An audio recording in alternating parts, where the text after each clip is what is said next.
నమస్కారం ఇది సంగతికి స్వాగతం ఏ దేశ ప్రగతైనా ఆ దేశ విద్యుత్ ఉత్పత్తి ఖర్చు ఆధారంగా లెక్కగడతారు ప్రపంచవ్యాప్తంగా 70% విద్యుత్ అవసరాలు బొగ్గు ద్వారానే తీరుతున్నాయి ప్రపంచ సగటు తలసరి విద్యుత్ ఖర్చు 2200 యూనిట్లు అయితే భారత్లో తలసరి విద్యుత్ వినియోగం 800 యూనిట్లకు తక్కువే దీనికి తోడుగా నాణ్యత లేని బొగ్గు కొరత వల్ల ఉత్పత్తి సంస్థలకు ఇబ్బందులు తప్పడం లేదు ఈ సమయంలో అణు విద్యుత్ వైపు భారతావని ఎదురు చూస్తోంది థర్మల్ విద్యుత్ కేంద్రాలతో జరుగుతున్న కాలుష్యం ఇతర విద్యుత్ కేంద్రాల్లోని పరిమితుల దృష్ట్యా అణు వెలుగురే అత్యుత్తమమని శాస్త్రవేత్తలు స్పష్టం చేస్తున్నారు ఇప్పటికీ అణు విద్యుత్ భద్రతపై ఎన్నో అనుమానాలు భయాలు వెంటాడుతూనే ఉన్నాయి ఏ విధమైన ఆందోళన అవసరం లేదని భరోసా కల్పిస్తోంది హైదరాబాద్ అణు ఇంధన సంస్థ 40 ఏళ్లకు పైగా సేవలందిస్తూ భారత్ను అణు సుస్థిరత వైపుగా అడుగులు వేయిస్తోంది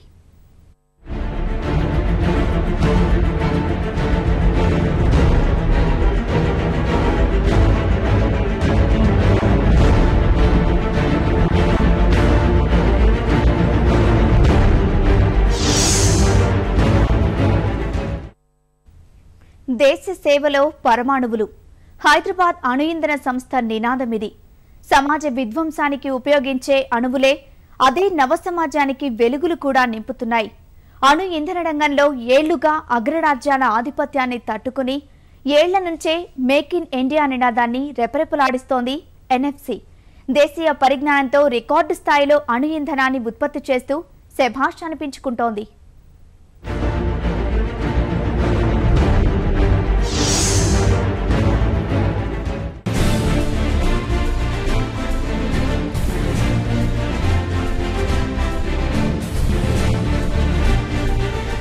విద్యుత్ ప్రగతి చోదకం ఈ శక్తి విద్యుత్ ఉంటేనే అభివృద్ధి కాంతులేనుతుంది అభివృద్ధి లక్ష్యాలతో పరుగులు తీస్తున్న భారత్ వంటి వర్ధమాన దేశాలకు ఇది అత్యంత కీలకం కానీ సంప్రదాయ విధానాలపైనే అడుగులు వేస్తే అంచనాలు అందుకోవడం అసాధ్యమే థర్మల్ విద్యుత్పైనే అవసరాలు తీరవని మారుతున్న ప్రగతి ప్రణాళికలు స్పష్టం చేస్తున్నాయి ఈ పరిస్థితుల్లో అణు విద్యుత్ వెలుగుల దిశగా మన దేశం అడుగులు వేస్తోంది ఈ క్రమంలోనే అణు వెలుగుల భారతాన్ని ఆవిష్కరించడంలో హైదరాబాద్ అణు ఇంధన సంస్థ కీలక భూమిక పోషిస్తోంది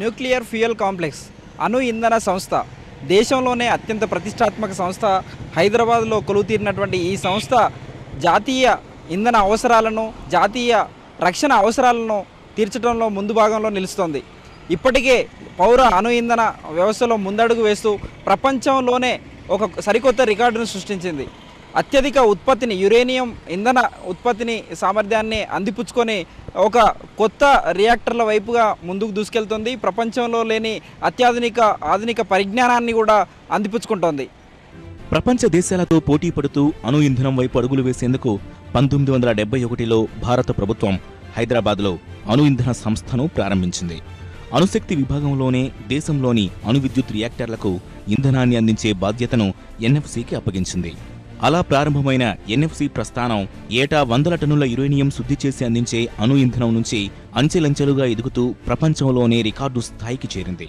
నేటికీ దేశంలోని అణు రియాక్టర్లన్నిటికీ ఇంధనాన్ని అందించే సంస్థ హైదరాబాద్ ఎన్ఎఫ్సినే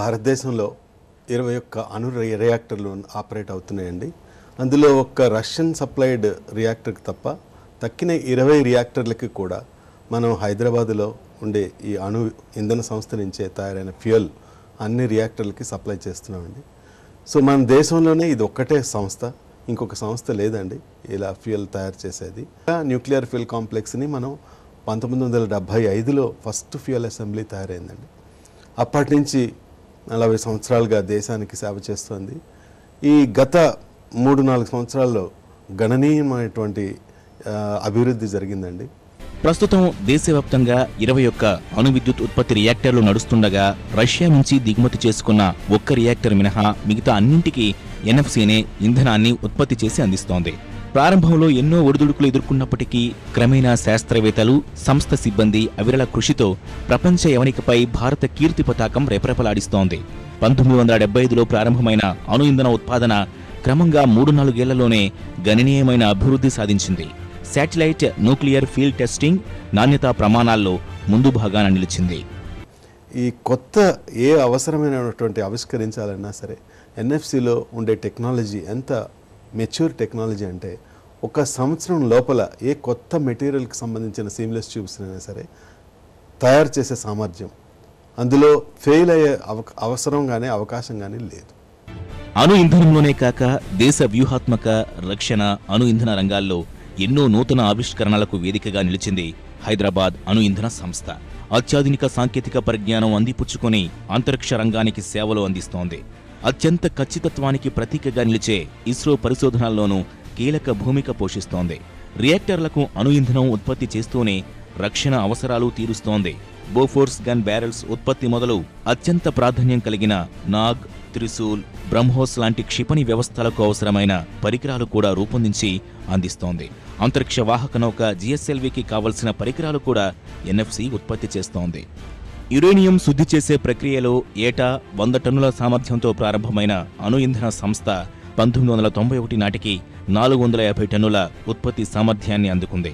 ప్రారంభం నుంచే శాస్త్రవేత్తలు, సిబ్బంది చిత్తశుద్ధితో పరిజ్ఞానాన్ని అవపోసన పట్టారు. ఫలితం అదే ప్లాంట్లో 750 టన్నుల సామర్థ్యానికి పెంచుకున్నారు. ఏటా 1000 టన్నులకు పైగా యురేనియం అందించే సామర్థ్యాన్ని అందిపుచ్చుకున్నారు. వాస్తవంగా ఉత్పాదకత పెంచుకోవటానికి పరిశోధనల అవసరం ఉంటుంది. ఇందుకు భిన్నంగా ఎన్ఎఫ్సి పనిలోనే పరిశోధనలు చేస్తూ నూతన విధానాలు ఆవిష్కరించగలిగింది. ఫలితంగా సాంకేతిక పరిజ్ఞానాన్ని పెంచుకోవటమే కాకుండా గత ఏడాది రికార్డు స్థాయి ఉత్పత్తిని సాధించింది. And we hope that we'll be increasing our capacities to much higher heights. And we are very sure and confident that we will be able to meet the demands of the second and third stage power program of nuclear establishment. ప్రస్తుతం హైదరాబాద్ అణు ఇంధన సంస్థలో boiling water రియాక్టర్లు, ప్రెజరైడ్ heavy water రియాక్టర్లకు కావలసిన ఇంధనాన్ని తయారు చేస్తున్నారు. తారాపూర్, కోడంకుళం, కల్పక్కం అణు రియాక్టర్లకు ఎన్ఎఫ్సి అణు ఇంధనాన్ని అందిస్తోంది. ప్రెజరైడ్ హెవీ వాటర్ రియాక్టర్ల రంగంలో ఎన్ఎఫ్సి 1253 టన్నుల అణు ఇంధనాన్ని ఉత్పత్తి చేసి ప్రపంచంలోనే ఏ దేశమూ సాధించలేని ఘనత సొంతం చేసుకుంది. 1000 లోపు టన్నుల ఉత్పత్తి సామర్థ్యంతో కెనడా మన తర్వాత నిలిచింది. కెమికల్, మెకానికల్, మెటలార్జికల్ ఆపరేషన్స్ లాంటి అన్ని రకాల నైపుణ్యాలు ఒకే వేదికతో అణు ఇంధన రంగంలో దూసుకుపోతోంది. భద్రతా అత్యుత్తమ ప్లాంటుగాను గుర్తింపు సాధించింది. భారత్ తీసుకున్న 3 దశల అణు విద్యుత్ కార్యక్రమంలో తొలి దశ ఇంధన అవసరాలు అణు ఇంధన సంస్థ తీరుస్తోంది. 2, 3వ దశ అణు ఇంధన కార్యక్రమానికి అవసరమయ్యే డిమాండును అందుకుంటోంది. దేశవ్యాప్తంగా ఏటా పెరిగిపోతున్న ఇంధన అవసరాలు దృష్టిలో ఉంచుకొని విస్తరణ దిశగా అడుగులు వేస్తోంది ఎన్ఎఫ్సి. తమిళనాడులోని టుటీకోరిన్కు 20 కిలోమీటర్ల దూరంలో జిర్కోనియం కాంప్లెక్స్ ఏర్పాటు చేసింది. పూర్తిగా గ్రీన్ఫీల్డ్ ప్రాజెక్టుగా 2006లో నిర్మాణం ప్రారంభించి 2009లో పూర్తి చేశారు. 2014 నుంచి పూర్తిస్థాయి జిర్కోనియం అణు ఇంధన ఉత్పత్తి కూడా ప్రారంభించారు. ప్లాంటుకు నిర్దేశించిన 250 టన్నుల జిర్కోనియం స్పాంజ్ న్యూక్లియర్ గ్రేడును కూడా టుటీకోరిన్ జిర్కోనియం కాంప్లెక్స్ ఉత్పత్తిని అందుకుంది. ఇప్పుడు కొత్తగా రియాక్టర్స్ 700 మెగావాట్ రియాక్టర్స్ వస్తున్నాయి. 4 రియాక్టర్స్ ఆల్రెడీ వర్క్ స్టార్ట్ అయింది, కన్స్ట్రక్షన్లో ఉన్నాయి. 2 ఏమో కాకరపార గుజరాత్లోను, 2 రాజస్థాన్ రావత్బాటాలోను కన్స్ట్రక్షన్లో ఉన్నాయి. వీటికి కావలసిన ఫ్యూయల్ చేయడానికి ఎన్ఎఫ్సి కోటాలో ఒక ప్రాజెక్టు రాజస్థాన్లోని కోటాలోనూ మరో విభాగాన్ని విస్తరిస్తున్నారు. నిర్మాణ పనులు కూడా ప్రారంభమయ్యాయి. త్వరలోనే అది కూడా అందుబాటులోకి రానుంది.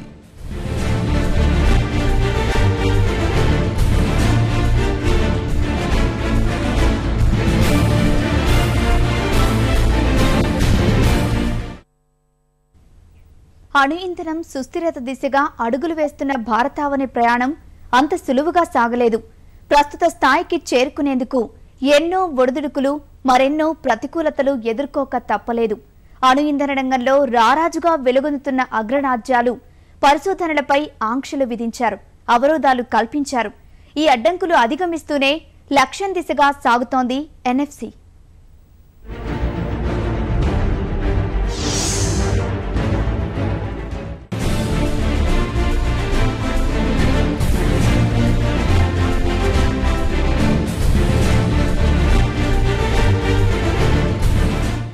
పోఖ్రాన్ అణు పరీక్షల తర్వాత అమెరికా సహా అగ్రరాజ్యాలు విధించినటువంటి ఆంక్షలతో ఎన్ఎఫ్సి సొంత పరిజ్ఞానాన్ని అందిపుచ్చుకుంది.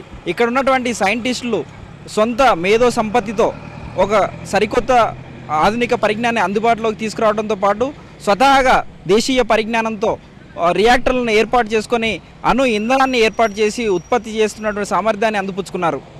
అణ్వస్త్ర దేశంగా ఎదిగిన భారత ప్రతిష్టను జీర్ణించుకోలేని అగ్రరాజ్యాలు అనేక ఆంక్షలు విధించాయి, సహాయ నిరాకరణోద్యమం ప్రకటించాయి. ఈ సవాళ్లనే విజయ సోపానాలుగా మలుచుకున్న మన శాస్త్రవేత్తలు దేశీయ అణు ఇంధన భారతం ఆవిష్కరించడమే లక్ష్యంగా అడుగులు వేస్తున్నారు. మా యొక్క ఉత్పాదకత ఎందుకో విపరీతంగా పెరిగింది అని అంటే ఇది ఒక పరిశోధనల యొక్క ఫలితం వల్ల. ముఖ్యంగా మా పాశ్చాత్య దేశాల యొక్క ఏదైతే మాకు సహకారం లేదో తద్వారా మా యొక్క మేధో సంపత్తిని మేము ఉపయోగించుకోగలిగాం. సో మా యొక్క బ్రెయిన్స్ ఏవైతే ఉంటాయో ఆల్ ది టైం ఏ విధంగా ఇంప్రూవ్ చేయాలి అనేటువంటి ఆలోచనతో ఉంటుంది. సో అందువల్ల ఏంటంటే టెక్నాలజీ డినయల్ ఏదైతే ఉందో అది మాకు టెక్నాలజీ అడ్వాంటేజ్ అయింది. అసలు ఎక్కడ ఈ ప్రాసెస్ మీకు కనపడదు. For example vapour ammonia precipitation అనేది ఉందనుకోండి, ప్రపంచంలో ఎక్కడ వేపర్ అమ్మోనియాని ప్రెసిపిటేషన్ చేయరు. అది మామూలుగా 8 గంటలు 9 గంటలు అలా పడుతుంది. అలాంటిది మేము 2 గంటల్లో చేయగలిగాం. మేధో సంపత్తితో దేశీయంగానే ఎన్నో ఆవిష్కరణలకు ఎన్ఎఫ్సినే వేదికగా మలిచారు భారత శాస్త్రవేత్తలు. కింది స్థాయి సిబ్బంది మొదలు శాస్త్రవేత్తల వరకు అనుభవం ద్వారా అణు ఇంధన రంగంలో రియాక్టర్లు, ఇతర సమస్యలకు పరిష్కారాలు కనుగొన్నారు. ఎప్పటికప్పుడు సమస్యలు అధిగమిస్తూ ముందడుగు వేశారు. దేశంలోని అన్ని అణు విద్యుత్తు రియాక్టర్లకు ఎన్ఎఫ్సినే ఇంధనం సమకూర్చే స్థాయికి చేర్చారు. 2వ దశకు సరిపోయే విధంగా అణు ఇంధన ఉత్పత్తికి ఇప్పటి నుంచే సన్నాహాలు చేస్తున్నారు. 2వ దశ అణు విద్యుత్తు రియాక్టర్లకు ఉపయోగించే అత్యాధునిక సాంకేతిక పరిజ్ఞానం కేవలం 5 దేశాలకే అందుబాటులో ఉంది. ఇందులో భారత్ కూడా ఒకటి. అలాగే రాబోయే సంవత్సరాల్లోని మన ఇండియా సెకండ్ స్టేజ్ ప్రోగ్రామ్ కూడా వెళ్తుంది. దానికి కావాల్సినటువంటి ఫ్యూయల్ కూడా తయారు చేయడానికి ఇప్పటి నుంచే సన్నాహాలు తయారు చేయడం మొదలవుతుంది. అదే ఆ ఫ్యూయల్ చాలా అడ్వాన్స్డ్ ఫ్యూయల్. అది ఓన్లీ 5 కంట్రీస్లోనే ఉంది ఆ టెక్నాలజీ. మనం కూడా ఇండియా కూడా దాన్ని అందిపుచ్చుకొని దాన్ని డెమాన్స్ట్రేట్ చేయడం జరుగుతుంది. ఆ ఫ్యూయల్ తయారుగానే చేస్తే మనకి ఈ కోల్ వచ్చే 50 సంవత్సరాల్లో కోల్, వాటర్ బేస్డ్ అని తగ్గుతూ ఉంటాయి. దాన్ని సప్లిమెంట్ చేయడానికి ఒక న్యూక్లియర్ ఫ్యూయల్ చాలా మంచిగా ఉపయోగపడుతుంది.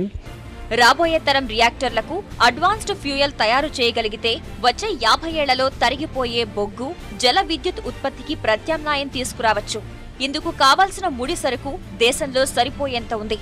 ఆంధ్రప్రదేశ్ తుమ్మలపల్లిలో గుర్తించిన యురేనియం 100 ఏళ్ల ఇంధన అవసరాలు తీరుస్తుందని శాస్త్రవేత్తల అంచనా. దేశ అవసరాల్లో 3% అణు విద్యుత్తును ఉత్పత్తి చేస్తున్నాం. 5% పెంచుకోగలిగితే దేశ ఇంధన అవసరాలు తీర్చవచ్చు. భవిష్యత్ తరంలో వచ్చే ఎలాంటి రియాక్టర్లకైనా ఇంధనం రూపొందించే సామర్థ్యం ఎన్ఎఫ్సి సొంతం చేసుకుంది. 45 ఏళ్లకు ముందే ఏర్పాటు చేసిన ప్లాంట్ కావడం వల్ల నిర్వహణను సవాల్గా తీసుకుంది.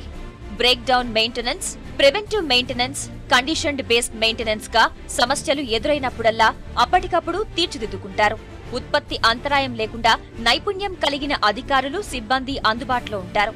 రియాక్టర్ల నిర్వహణలో ఎలాంటి సాంకేతిక ఇబ్బందులు తలెత్తకుండా thermography, vibration monitoring, laser alignment, ultrasonic testing, DP techniques లాంటి ఆధునిక పరిజ్ఞానం వాడతారు. నిర్వహణలో నిష్ణాతులైన సిబ్బంది 30 ఏళ్లుగా రియాక్టర్లకు అవసరమైన విడి పరికరాలు సైతం స్వయంగా తయారు చేసుకునే పరిజ్ఞానం సంపాదించారు. దాదాపుగా గత 30 ఏళ్ల మట్టి చూస్తుంటే చాలా ఎక్విప్మెంట్ మేము ఇండిజినస్ చేయడం జరిగింది. తర్వాత మెయిన్ ఇంపోర్ట్ సబ్స్టిట్యూషన్ అంటే చాలా ఎక్విప్మెంట్, కొన్ని స్పేర్స్ కానీ లేదంటే ఎక్విప్మెంట్ మొత్తం కానీ తయారు చేయడం కూడా జరుగుతుంది. సో దానివల్ల ఏంటంటే ఒక చిన్న ఎగ్జాంపుల్ చెప్తాను మీకు. వర్టికల్ వ్యాక్యూమ్ ఎనలింగ్ ఫర్నేస్ అని ఒకటి ఉంది. అది ఇంపోర్ట్ చేసుకుంటే 14 కోట్ల రూపాయలు అవుతుంది.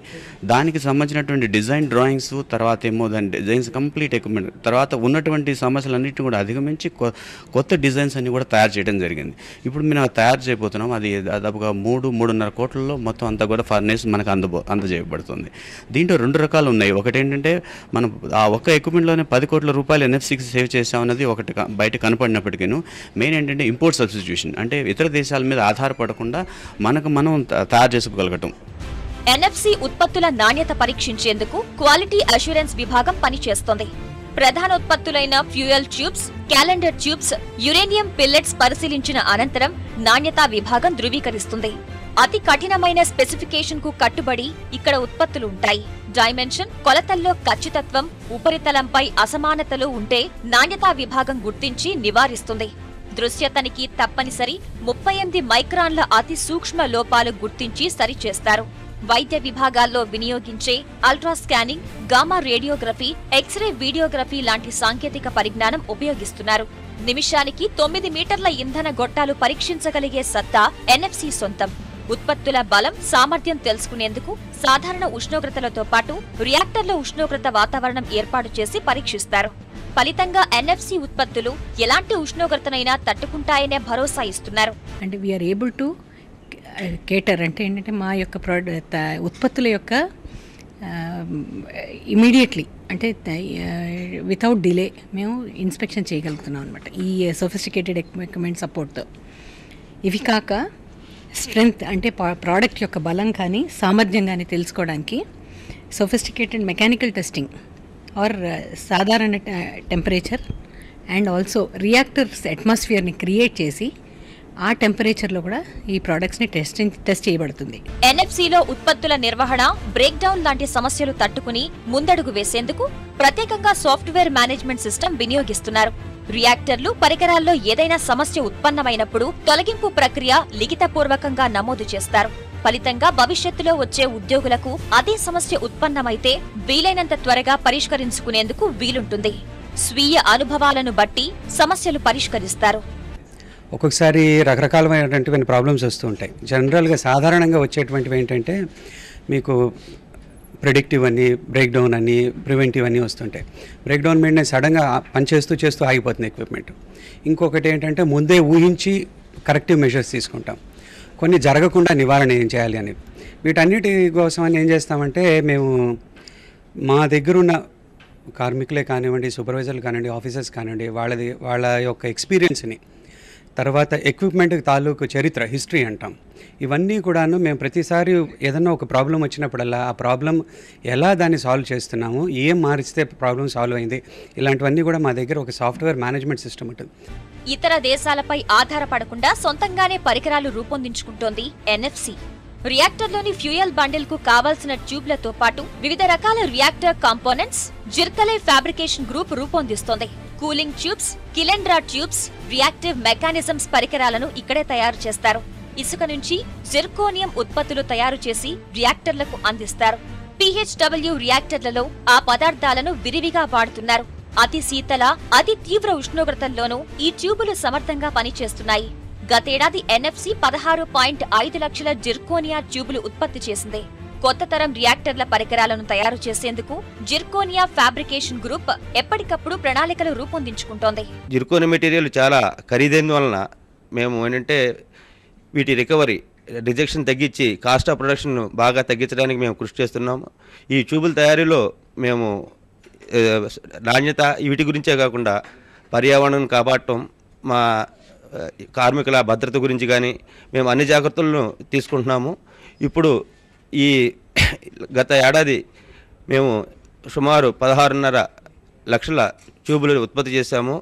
ఇంకా మున్ముందు ఎన్నో రియాక్టర్లు కావాల్సిన ట్యూబుల సప్లై కూడా మేము మా సామర్థ్యాన్ని పెంచుకుంటూ కొత్త తరాలకు కావాల్సిన రియాక్టర్లు కావాల్సిన మెటీరియల్స్ కూడా కొత్త LIs, కొత్త ట్యూబ్స్ తయారీ కూడా మేము ముందుగానే మేము డెవలప్మెంట్ చేసుకుని భావితరాలకు కావాల్సిన రియాక్టర్లు కూడా వాటికి కావాల్సిన మెటీరియల్ కూడా మేము సన్నిధులం అవుతున్నాం. ఇలా హైదరాబాద్ అణు ఇంధన సంస్థ ప్రస్థానం అంతకంతకు విస్తరిస్తోంది. దేశీయ పరిజ్ఞానంతో భారత్లో తయారీ నినాదాన్ని ఆవిష్కృతం చేస్తోంది. అత్యాధునిక పరిజ్ఞానం అందిపుచ్చుకుంటూ సరికొత్త మైలురాళ్లు అందుకుంటూ భారత పతాకాన్ని రెపరెపలాడిస్తోంది. పరిశ్రమలు ఏవైనా ప్రమాదాలు సహజంగా జరుగుతూనే ఉంటాయి. ఎన్ని జాగ్రత్తలు తీసుకున్నా ప్రతి పరిశ్రమ ఎప్పుడో ఒకసారి ప్రమాదాల బారిన పడుతుంది. సాధారణ పరిశ్రమల్లోనే పరిస్థితి ఇలా ఉంటే నిత్యం అణు ఇంధనంతోనే పనిచేసే NFCలో భద్రత ఎలా ఉంటుంది? కార్మికుల భద్రతకు NFC యాజమాన్యం తీసుకుంటున్న చర్యలేంటి?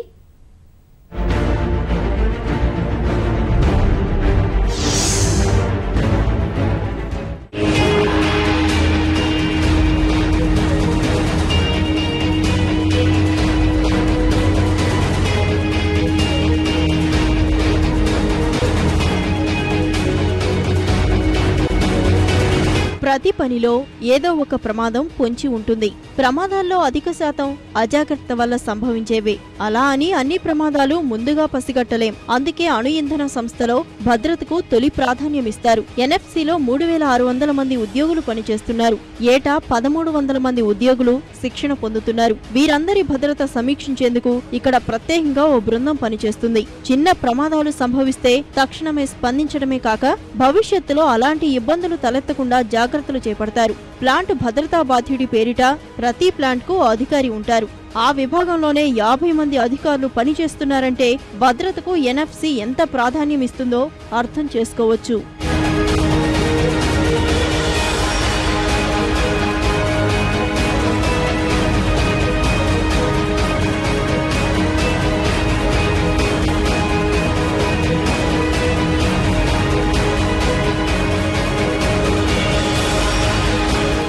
భద్రతపై ఏ అనుమానం వచ్చినా వెంటనే ప్లాంట్ నిలిపివేసే అధికారం భద్రతా అధికారులకు ఉంది. ప్లాంట్ మొత్తం మీద ఎక్కడ ఏ చిన్న ప్రమాదం సంభవించినా సేఫ్టీ అలర్ట్ రూపంలో అందరికీ సమాచారం ఇస్తారు. అందరినీ అప్రమత్తం చేస్తారు. గతంలో 10ల సంఖ్యలో ఉన్న చిన్న చిన్న ప్రమాదాల సంఖ్య ప్రస్తుతం ఏటా 2-3కు మించటం లేదు. భవిష్యత్తులో అసలు ఆ మాటే రాకుండా ఉండేలా కృషి చేస్తున్నామని అధికారులు చెప్తున్నారు.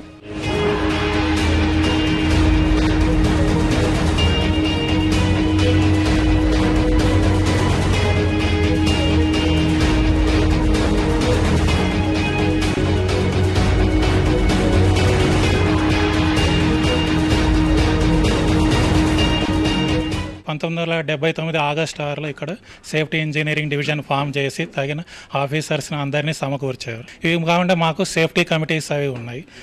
ఇక్కడ అయిన ఇన్సిడెంట్స్ కానీ లేదా ప్రపోజల్స్ కొత్తగా వచ్చినా కానీ లేదంటే ఇంకా ఎక్కువ ఇంప్రూవ్ చేయడానికి ఏమైనా సజెషన్స్ అవి తీసుకోవడానికి ఈ కమిటీలో ఉన్న ఆఫీసర్స్ కానీ డిఫరెంట్ డిపార్ట్మెంట్స్ నుండి అలాగే కార్మిక సోదరులు వాళ్ళ యూనియన్ రిప్రజెంటేటివ్స్ వాళ్ళ సూపర్వైజర్ రిప్రజెంటేటివ్స్ వీళ్ళందరి యొక్క సలహాలను తీసుకొని ఈ భద్రతను పెంపొందించడానికి మేమెంతో పాటుపడుతున్నాం. ఇక్కడి సిబ్బంది అణు ఉత్పత్తి జరుగుతున్నప్పుడు వ్యక్తిగత భద్రతా సామాగ్రి ధరించడం సహా అన్ని జాగ్రత్తలు తీసుకుంటారు. 40 ఏళ్లుగా అణు ఉత్పత్తి జరుగుతున్న ఒక్క భారీ ప్రమాదం జరగకపోవటం ఇక్కడ భద్రతకు ఇస్తున్న ప్రాధాన్యానికి నిదర్శనం. ఆ అప్రమత్తత పనితీరుతోనే హైదరాబాద్ అణు ఇంధన సంస్థ అత్యుత్తమ భద్రతా ప్లాంటుగా పలు జాతీయ స్థాయి పురస్కారాలు సాధించింది.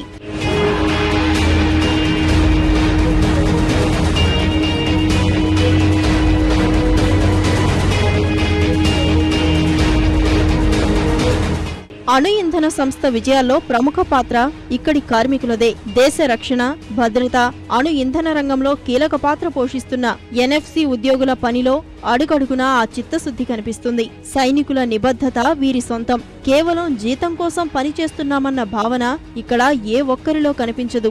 దేశ సేవకు పాటుపడుతున్నామన్న భావనే. సహజంగా భారీ పరిశ్రమలు, సంస్థల్లో కార్మిక సంఘాలు కీలక పాత్ర పోషిస్తాయి. గతంలో ఎన్ఎఫ్సిలో కార్మిక సంఘాలు అనేకం ఉండేవి. తర్వాత కాలంలో 10ల సంఖ్యలో ఉన్న కార్మిక సంఘాలన్నీ ఒకే గొడుగు కిందకు వచ్చి ఎన్ఎఫ్సి పారిశ్రామిక కార్మికుల సంఘంగా ఏర్పడ్డాయి. పారిశ్రామిక శాంతి కోసం ఒక పరిశ్రమలో ఒకే యూనియన్ ఉండాలన్న నినాదంతో అంతా ఓ గొడుగు కిందకు వచ్చారు. 2 ఏళ్లకోసారి జరిగే ఎన్నికల్లో విజేతలకే యాజమాన్యంతో కార్మిక సమస్యలపై చర్చలు జరిపే వెసులుబాటు ఉంటుంది. అలా అని ఏ రోజు ఇక్కడి కార్మికులు ఉత్పత్తిలో రాజీ పడలేదు. అప్పగించిన పని కన్నా ఎక్కువ ఉత్పత్తి చేయడానికే నిరంతరం శ్రమిస్తుంటారు. అంచనాలు మించి ఉత్పత్తి సాధించిన సందర్భాలు ఎన్నో ఉన్నాయి.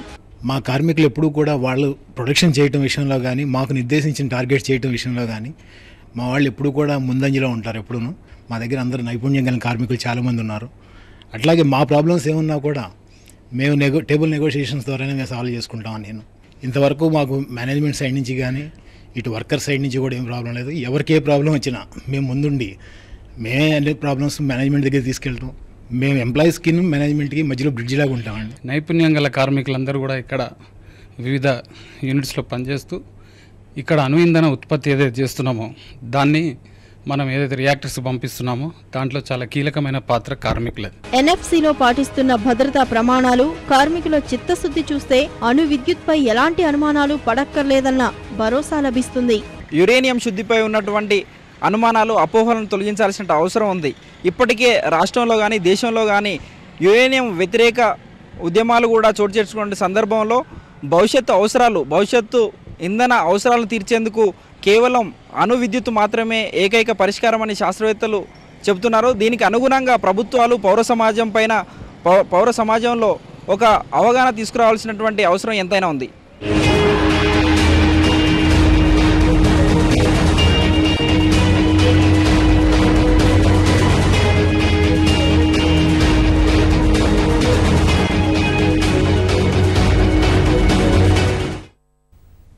మరిన్ని విభిన్న అంశాలతో మరో ఇది సంగతిలో కలుసుకుందాం.